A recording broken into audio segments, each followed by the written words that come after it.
everybody. Welcome to another episode of Bustin' Balls. I'm your host, Eric Pennell. I'm here with the very funny Chicago legend, Tim Slagle, huh? Dude, I'm very excited to have you, man. Irony quotes around legend. Whatever, you know what I'm saying, man. I mean, no, dude, I was very excited when I was like, oh, I'm gonna get you on there because when I reached out to you a while ago, I was dead serious. Like, I respect your mind, I respect your game in comedy, and if I could get you on, this is like a get for me, man. So seriously. So what's up, dude? How you been, man? I'm flattered. I'm doing okay. Still trying to stay on the horse that never wanted me on it in the first place. Yeah, you feel like comedy's never wanted you on it, huh? Is that what it feels like? Because it feels like that's what I feel like with me. And then I look at you and I go, "There's no me hearing you say that sounds ridiculous, dude." Because you're a pro.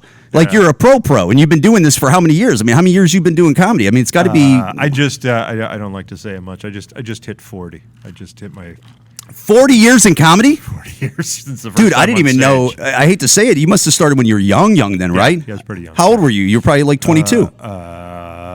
18? I think so. 20. That's crazy, man. First time on stage was. Do you even think that you wanted to do comedy at 20 and you knew? Because, dude, if you count 40 years ago, that was a different comedy thing. You know, I mean, clearly. Oh, it was great. I mean, it's not like you got YouTube and you got Chicago. When I got here probably 13 years ago, there was a bunch of open mics. There was probably one open mic on every night besides one night. There were some nights that had two nights. But 40 years ago, open mics were a different thing. Like stage side. Well, you were in the comedy boom, though, right? Or were you hitting it right at the end or were you right in the middle? Yeah, did you ever go surfing? No, I've never been surfing. Okay, there's two ways you can catch a wave. You can catch a wave. The proper way to do it is you're supposed to wait outside the break and wait for it to see the swell coming in, and paddle into the wave as it breaks on the sandbar or reef or whatever kind of break it is. Mm-hmm. That's the proper way to do it. You can also stand just inside the break and wait for that wave to break and then dive into it. Yeah, right. That's called shoulder hopping, and you're a loser if you do that. Yeah, and that's how I got into comedy. Really? I just happened to be on that sandbar when that big wave just built up behind me. And the big wave is the comedy boom, right? Yeah. Right place, right time. Ringo Starr, Sid Vicious, and me. Whoa. And how was that, man? Was it easy to get stage time those days, or like as a new comic? So you're talking like you're 20 years old. Yeah. I mean, did you was it one of those things where you kind of gradually went into it slowly, or was it like, no, I'm 20, I started doing stand up, and then you just attacked it? It was bam. It was as I did I did an opened for a band at a block party, July 4th, 1979. That was my first set. That's crazy, dude. I just bombed. Yeah. And then there were a couple open mics around. What band? What band was that? Was it like because I read you were in punk rock. Was it a punk rock band that you were doing comedy for? It was kind of new wave. It was new wave. Dead Ends, I believe their name was. And what town was that? Because you're like a Detroit guy, right? Originally, that was Dearborn, Michigan. Yeah. Yeah, and it was in a cul-de-sac. It was in the middle of a cul-de-sac. Holy shit! I tanked, but I loved it. And that was the first time you ever got up. First time I ever got up. Yeah. Wow! How you know what's so funny? How the fuck do you book a cul-de-sac? Like, how do you book? Would you go through an agent for that? How do you book a cul-de-sac, dude? Like that's so it's just somebody you knew, like because you were a musician, weren't you? No, I was not. I thought I read that you were in the music business or something like that. Yeah, but again, at that time, you didn't have to be able to play an instrument. Yeah. You just So is that how you kind of booked it? You kind of knew dudes that were like opening, and you go, "Fuck this! I'm now into comedy." Yeah, there weren't a lot of open mic nights, so that's what a lot of comics would do is they would get gigs opening for bands. Or they'd ask bands if they could go on in between their breaks and stuff like that. So that's what I did. And then a couple open mics started opening around. Mark Ridleys. You went to Mark Ridleys, huh? To Mark Ridleys. That's a great club, right? Leo DeFore's Comedy Corner in Windsor was another one. There was the Wits End in Lansing. Because Detroit had a bunch of comedy clubs, right? Didn't they have was Chaplin's around then? Probably not, right? This was way before Chaplin's. And Joey's was not there. Those are probably like things that popped up in the 90s, early 2000s. Joey was an open micer at the same time. Whoa, really? Yeah, that's funny how like there's comics eventually just open up a comedy club and they just go, fuck it, I'm opening up a club. Yeah, then shortly thereafter, Kirkland Teeples opened the Main Street Comedy Showcase, which is now the Ann Arbor Comedy Showcase. Really? Yep. So it's a few places started. I hate to say this, it was so easy back then. I was pro within 3 years. That's crazy. That's awesome. That is awesome. 1982, I was able to quit my day job and go on the road. Yeah. 1982. So 3 years in, you're quitting. You're like a road comic. 3 years from bombing on the cul-de-sac. 3 years from bombing on the cul-de-sac Yeah, and that's when the comedy boom was still strong though in '82, right? I mean, because it didn't start dying off until late '80s, correct? Everybody was open clubs. There were more clubs than comics. Yeah, so that's excellent. The money was stupid big. Really, I didn't belong on any stage. Yeah, but yet here I was making a living. And you were a road comic, right? Almost in 3 years. Straight to the road. Yeah. Yeah. And how far would you go out? Even in those days, like so even after '82 and a few years in, how far would you go out? Would you do Texas? Would you go all the way west? Would you go? Oh, coast to coast. Yeah? Coast to coast. Did they have some of those triple runs already by then? Did they have any like stuff like that where you're going up to Montana? Did you have any gigs like that? Are you doing Upper Peninsula? I did triple runs, but I don't think I did them till the 90s. To the 90s? I don't know when they. Yeah, I wasn't doing triple runs until the 90s, so I don't know when the triple runs started. I did. Here's a great story. I met a guy that felt that his way to fame was to ride a bicycle to all his gigs. Mm-hmm. That sounds like some shit they would do now. I don't know, like then who would even find out about that? You do like what? You get a write up in the local newspaper. Well, I guess if you're going to every town where they go, you're getting a write up on it. Yeah. Yeah, and I and everywhere. I met him in Portland, Oregon, and I met him in Key West. Oh my God, that guy's riding his bike everywhere. Well, you got to respect his game, I guess. He's dedicated. He's seen an angle, but you'd have to like doing that. But dude, to think that he's riding a bike there, fuck that, dude. Could you imagine that you ride up on some of these hell gigs and you're like, dude, I fucking rode a bike for 300 miles to get here. I've driven 300 That's what miles I'm saying. in the sleet to get to a gig and not enjoy it a second of it. Yeah, driving in it, let alone riding a damn Schwinn or a Huffy. That's ridiculous. It was a Schwinn. It was a Schwinn bicycle. I gave him a sponsorship. They paid for his bike and tires. Yeah. Dude, so during the comedy boom, did you see? I assume there was like great comics because there's more comics, and then was there a lot of bad comedy? Did you see a lot of bad comedy then? There was something that came up that we called cover comedy, or at least I did. Oh, I see what you're saying. Yeah, it's just like you would go to a Holiday Inn lounge and you'd see a band that you've never seen before, but they're doing songs you know. Yeah, you would see the same thing. You'd go to a Holiday Inn lounge, you would see a comic that you never heard of before. A lot of Dice Clays, a lot of probably type things, right? And maybe, well, it's even later, like Kinnison type dudes, Bill Hicks type guys. I'm sure, like they're doing the greatest hits of everything. Those were the Bill Hicks and the Kinnisons. I mean, they were totally unique in the industry. I mean, they did not. They really did. But I'm saying like guys that were trying to do that type of stuff. Then is that what you're saying? Like they're almost doing not a lot of guys were, because that's not where the money was. Really? Where the money was selling drinks. And getting the crowd, Yeah. It's one club owner told me once. I said, why are they handing out free passes at a laundromat? Yeah. And he said, because nobody drinks like white trash. Yeah. Because white trash will buy drinks before they pay rent. I just did a showcase. Yeah, I just did a showcase here on Thursday. It was my first Thursday showcase that I kind of had to promote for and stuff, and it's kind of a nightmare. There's only I handed out 1,000 tickets.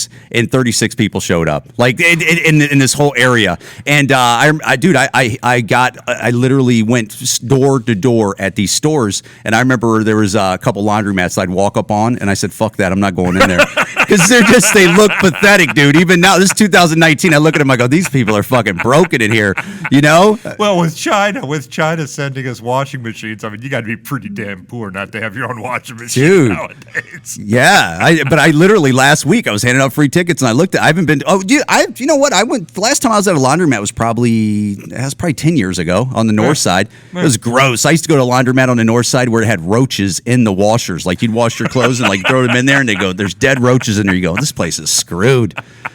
So then that's it. So then you were a Detroit guy. You're ripping it up on the road, and then how do you put your sights on Chicago? Like how does that happen? Do you just start doing a lot of gigs here, and you start noticing that? Well, Chicago.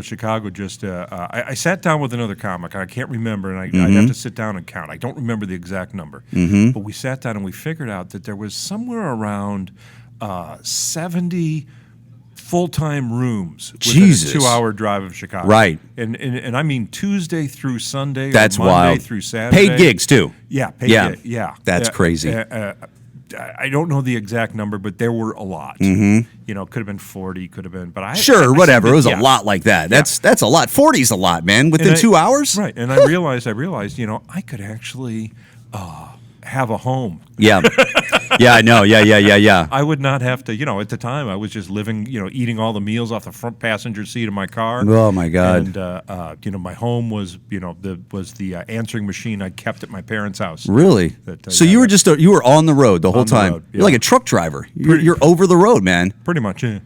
And how many years do you think you did that for? Well, I did that from about 82 to 86. Oh my God! You must have got so strong, dude. Then Then I came to Chicago. Yeah. Yeah, God, you must have got so strong, dude, being on the road that much, right? I mean, but you're doing shit rooms too, though, right? I mean, you're doing some rooms where you go, this shouldn't even be a room. Yeah, exactly. It's not. It's more like back around the turn of the century that they would bring in a prize fighter into town to see, and they would challenge people. Go 3 rounds with a town tough and take home $100. That was real? That's real? Yeah. That sounds like a lawsuit now. Like, you couldn't even do that. Right. But that's what comics, that's what we were doing, is essentially they were bringing in the professional comic, and they would see if he could go head-to-head with the biggest heckler.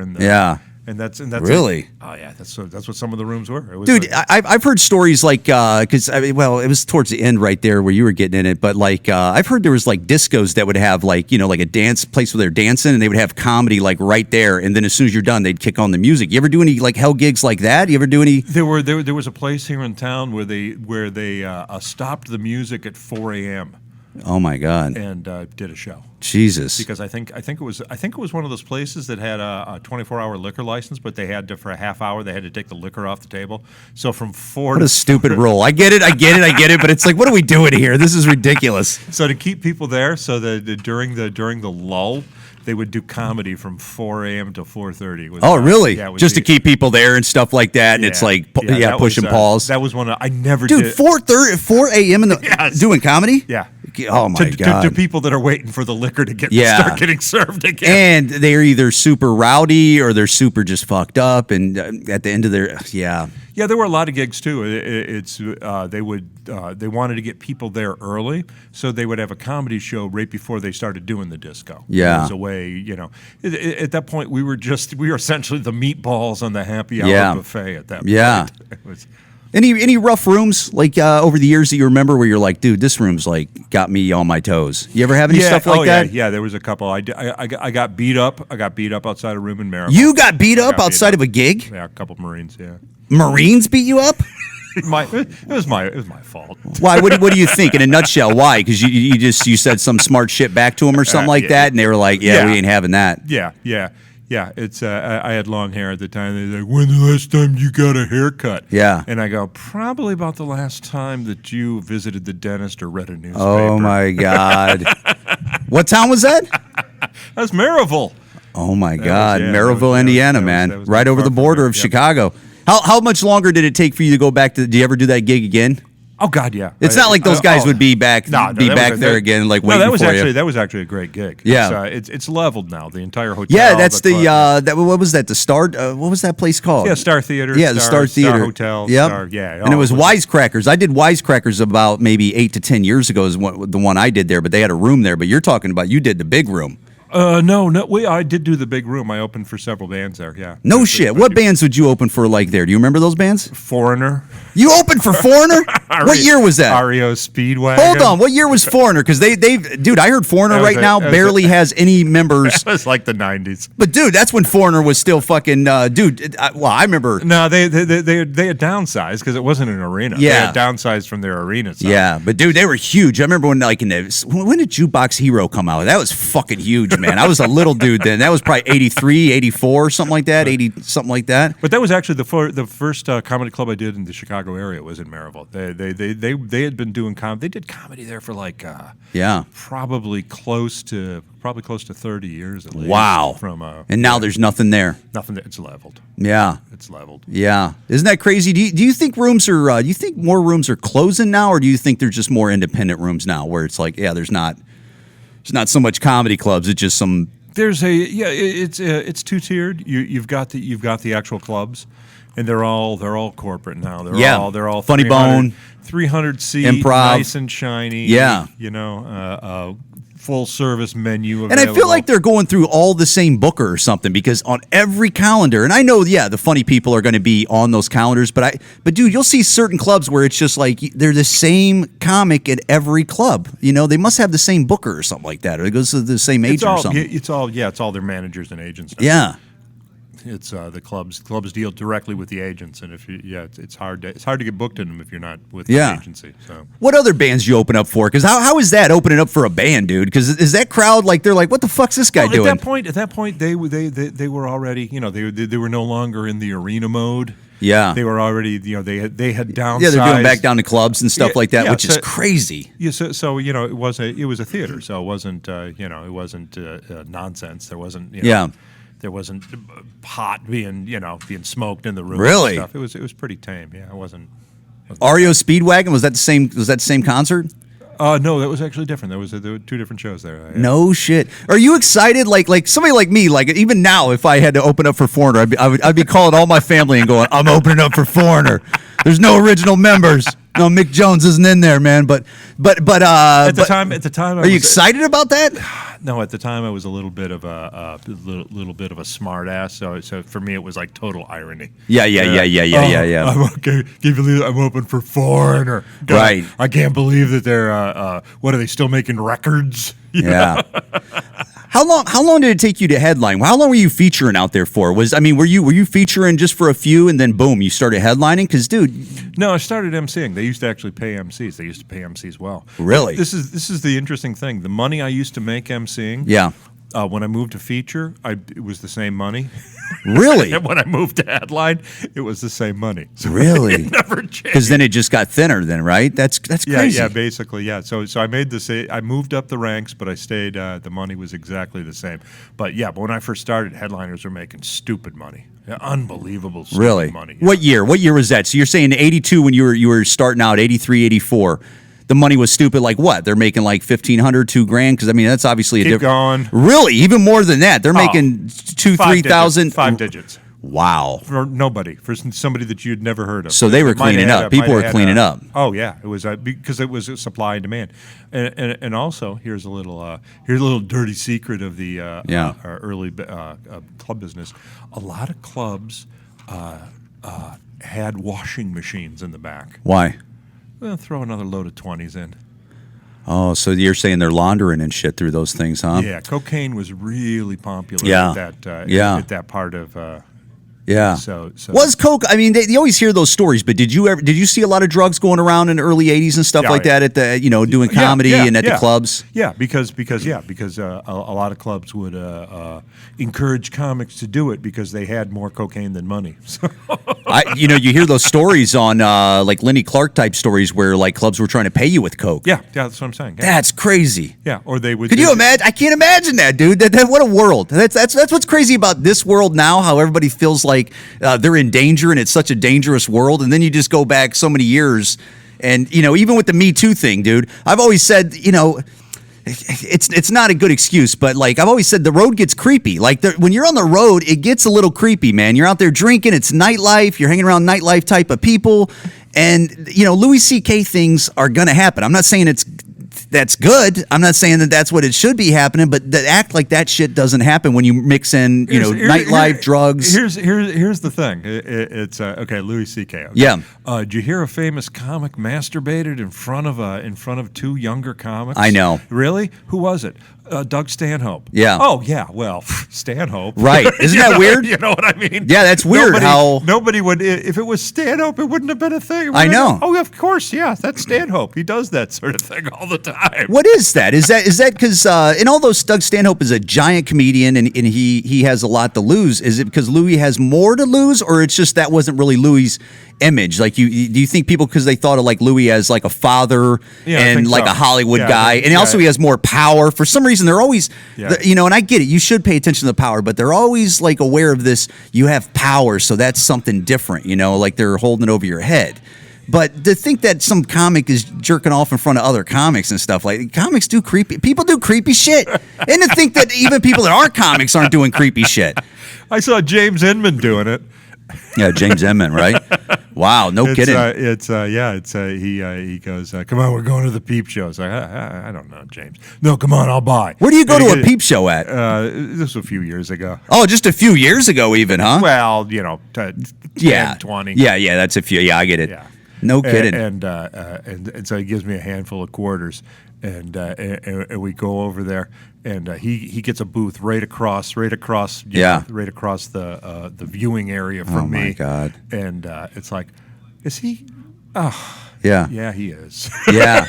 Right in front of me. It's crazy. I guess we shouldn't be that hung up on it, but I don't want to watch another dude jack off that's like my buddy or somebody I know. No. But I do understand how that's not a big deal to them where they just do that. But I remember when I was a kid, man, my mom and my stepdad, they went to New York and they came back and I would hear them as a kid talking to the other adults how they went to the Peep Shows where the same thing. You put the quarters in there, the wall thing goes up. That's what it was. Yeah. That's what it was? Yeah. And there's a real woman behind there. Yeah. Yeah, it was kind of that's why I wanted to see it. I knew. Yeah, that can't last much longer. Yeah, and once webcams became popular, there was no. Yeah, need for you don't that. need to leave. You don't need. No need. But isn't there something cooler about just? Going to a place where I get it. Yeah, you don't have to leave your house. That's pretty cool that you don't have to leave your house. But that's kind of cool that there's a place where you can go and you put tokens or quarters in there, and a fucking thing goes up, and then it goes back down, and then you put more quarters in it. Yeah, and you can decide whether you want the girl to be able to see it or not. They have. Really? Yeah, you can have private or public, where she can see you. The girl sees you. Where she can see you, or just a mirror. Whoa! Yeah. No kidding, man. And I could see Inman, but on the other side. Yeah. Clearly. Yeah, that's hilarious, dude. So with comedy, man, you've seen it change so much then, man. What were some of the best years were in those 80s? What were some of the worst years for comedy and so far in your career, man? What were like years where it was like, whoa, it got a little rough out there? Early 90s. Early 90s, because then the comedy boom, the bubble popped and it was coming down, huh? That was the crash. Yeah. No kidding. Yeah, it's my joke is the only one. It's an inside joke. The only one who made money in comedy in the 90s was Kinko's. Yeah, right. Because they're all the fucking comics printing up the free passes. Yeah. Really? They're just paper and rooms and shit, huh? Paper and rooms, and every room and all these rooms, they all thought that they'd be the one that would survive, and they just they all went on a hope and a prayer for most of the 90s, and then when the recession hit, they just all like overnight. No kidding. Overnight, it went from probably 500 clubs nationwide to less than 100. Oh my God! Overnight, and then all those comics. That probably shook off a lot of comics, right? Where they just go, "Fuck this! I'm going to go sell siding and get back into something else." Yep. And then the next big shakeup. The next big shakeup was the 2007 recession. Yeah. It's yeah. But in the meantime, the whole mic thing, in this century, the whole open mic thing in Chicago and other places just exploded. It did, right? And then there's towns you would never thought would have a scene, and they had a scene. Minneapolis, and then you have like Cincinnati, and then you have like towns that you would never. Minneapolis has always had a scene. Always had great comics. Cincinnati really always had a scene. Yeah, Cincinnati was kind of parallel with Detroit. They started about the same.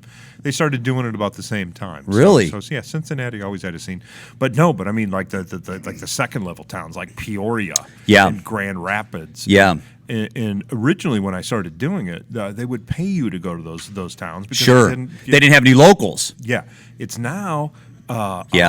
Every one of those towns has a scene. Yep. Yeah, isn't that weird? That's that's just the way it is now, I guess, right? With the internet, people look at it and they go, "I can do that," and then they can figure it out. You can get your hand held a little bit more through it and stuff like that. I think. Yeah, I know you. That's exact.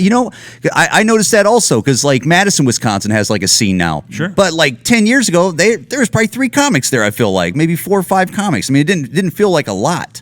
Yeah, and like one guy, like the one, like the town MC, and then they would still bring in features and headliners. Now they're probably just bringing in headliners. Yeah, they probably pretty much already have their own local features. When I came to Chicago, there was probably, I've said this a couple times, there's probably maybe nationwide 200 comics tops. Jesus, dude. Yeah. Now Madison probably has 200 comics. Absolutely. That's crazy. You're thinking nationwide there is, if you were doing a good guess, 200 comics. 200 comics. Yeah, and that's including the open micers. Yeah. That's including the people that are doing the $25 sets at Comedy Castle. Yeah. And comedy, dude, I never think about this, but comedy was much harder then because now people can watch the internet and go, oh, I see what they're doing there. They got all this catalog of comedy, and then they could, bring their version of that to that. Dude, you in 82, how many comics were before 82 even? Like if you're talking from whenever stand-up comedy jumped onto American scene to 82, I mean, fuck, how many comics were there then? Yeah, it was pretty 175? You didn't really have that ability to study it. You didn't have a ton of catalog, man, of like, oh, this is how you do it. Oh, this is how I do it. So you guys were... But then again, people would laugh at the same jokes every week, though. So so that's what you're saying about, Yeah, you had a lot of comics sharing an act. So. Yeah. Yeah, no shit. You did radio for a couple years, right? Yeah. How is that? Is that because that sounds like a good job, but then it's like a lot of things. When you get the job, you go, I don't know. It's not that. I mean, is it fun? Was it fun doing radio? Radio is a lot like comedy, only at rather than being in a crummy little town for a week, you're there for 6 months. Really? Yeah. It's kind of the same. It's kind of the same deal. But do you feel like you're restricted on what you could talk about and stuff like that? Did you feel like you were chained always to the same kind of thing where you're? That doesn't bug me. That doesn't bug you, huh? I don't mind working within parameters. No kidding. Yeah. No shit, man. But you didn't want to get back into that because I thought, like, dude, you're so fucking smart, dude. I know podcasting's where it's now, but you never wanted to chase like more radio jobs over those years. Yes and no. I mean, it's kind of a kind of a dying art form. Yeah. It's a lot of people don't even. I think a lot of kids don't even know what that what that button on the side of the clock does. Yeah, I know. I know. You're right. It is dying, right? It's what's really funny is to see radio stations trying to capture that 25 to 50-year-old market. It's like, dude, man, you guys, it's gone. You're never gonna get it back. I just seen a commercial last night or the day before where they go, Conan's now, although that's television, but Conan's down to a half an hour now. Yeah. And they name what he is. Like Conan O'Brien, he's a podcaster. He's a this, he's a that. So that was the first thing they said. So now they're trying to pivot, putting Conan on podcasting now because that's where... Yeah, it won't be long. It won't be long before the television networks or the television affiliates and the radio stations start selling their frequencies to sell. Absolutely, right? To sell companies. Really? It's right around there. Yeah, because it's all collapsing, dude. Isn't it crazy to think that... A friend of mine lives in Norway. She said that they don't have an FM band anymore. What? Yeah. FM? I think so, yeah. Wow. I could be wrong, but I think she said they sold the FM band to the cell companies. Well, wasn't AM before FM? Yeah. Is that true? Yeah. Yeah. Wow. The thing with AM though, it's because it's a lower frequency. One station can, WLS in Chicago at night goes all clear across the country. So, I mean, that's why AM has its popularity there, I think. Dude, you're talking technology that I didn't even know that was a real. I just thought they're both the same.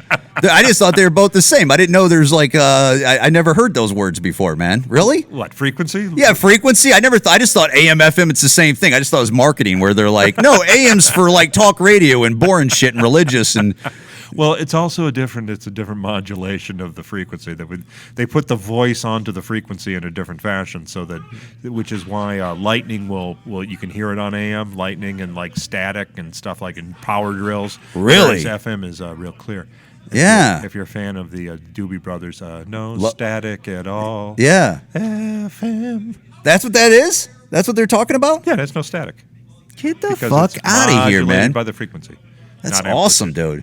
No shit. Well, Tim, I just wanted to pop your cherry on this, man. I'm so glad you fucking sat down with me. Tell the listeners your podcast. You also have a podcast that's on iTunes. Yeah, I've got a Rule of Three with Tim Slagle and Ben Washburn. You have to go with Tim Slagle, otherwise you're going to see one of the dozens of other rules. Yeah, that's what sucks about when you're naming podcasts. When you go, I got a great idea, and then you look it up and you go, oh my, or you already submit it and then you look it up and you go.